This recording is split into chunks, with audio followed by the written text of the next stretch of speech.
I never used to believe in the supernatural. I'm the kind of guy who checks the locks twice, sets up cameras, and trusts technology more than people. I've got a security system that covers every inch of my house, living room, hallway, kitchen, even the backyard. That system made me feel safe. Until the night it almost killed me. It was a Friday evening. I'd left town for a work trip, just a short drive away, staying at a cheap motel overnight. I was lying on the bed, scrolling through emails when my phone buzzed. A notification from my home security app. Motion detected, living room camera. I frowned. I knew my place was empty. No pets, no roommates. I opened the live feed immediately. The video loaded and there it was, my living room. Lights off, shadows long and quiet, nothing seemed out of place. But then in the corner of the frame, something moved. Just a shape, faint, blurry, someone standing right by my couch. I froze. My heart started hammering in my chest. I tried to zoom in, but the figure stepped out of frame. A second later, another notification popped up. Motion detected, hallway camera. I switched to that feed. The camera flickered for a second and then I saw it. A tall figure walking slowly down my hallway. It moved awkwardly, like its limbs didn't fit right, almost like it was learning how to walk. And then it stopped, right in front of my bedroom door. I could see its hand, pale, thin, reaching for the handle. The camera glitched, the image froze, then cut to black. I jumped up and called the police immediately. I told them someone had broken into my house, that I had video proof. They said they'd send a patrol unit right away. But then another notification. Motion detected, bedroom camera. My stomach dropped. I didn't have a bedroom camera. I opened the feed anyway. The screen went black for a second, then it flickered to life.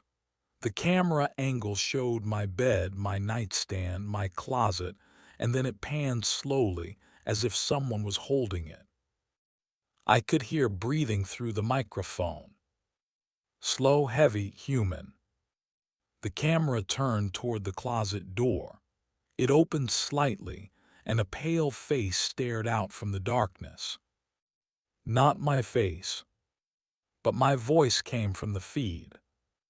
"Why are you watching me?" My phone slipped out of my hand. I just stared, frozen, as the figure in the video started walking toward the camera. Every few steps, the feed glitched, static, noise, distortion. Then it leaned forward. Its face filled the screen. And it was me. Same eyes, same mouth, same scar on my chin, but its skin was gray, stretched tight like old paper. Its smile didn't reach the eyes. "You left the door open," it whispered. I threw my phone across the motel room. My hands were shaking. My breathing came fast and uneven. I didn't care about logic anymore. I just grabbed my keys, ran to the car, and started driving back home. I didn't even tell the police I was coming.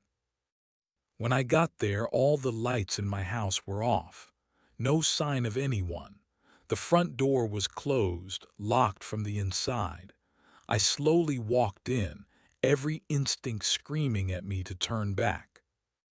My living room looked normal. My kitchen, normal.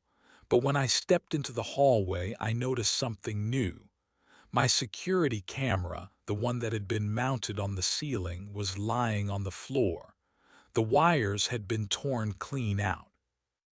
I reached for my phone to check the feed again, but all the cameras were offline. Then I heard a noise from my bedroom. It sounded like my own voice. I crept forward, pushed the door open, And there, sitting on the edge of my bed, was someone wearing my clothes. Same shirt, same jeans. He looked up slowly and I realized it wasn't someone. It was me. But his skin was off color. His eyes had no reflection. He smiled and said, "You shouldn't have come back." I stumbled backward, slammed the door, and ran out of the house. I didn't stop until I reached my car. I called 911 again, but when the police arrived, they found nothing. No second person, no signs of forced entry, no damage except for the broken camera. They said I must have been stressed, sleep deprived. Maybe someone hacked my system. But the footage didn't lie. When I reviewed the last recording from the hallway camera, it showed me standing in front of my own door hours before I got there, just standing still, watching.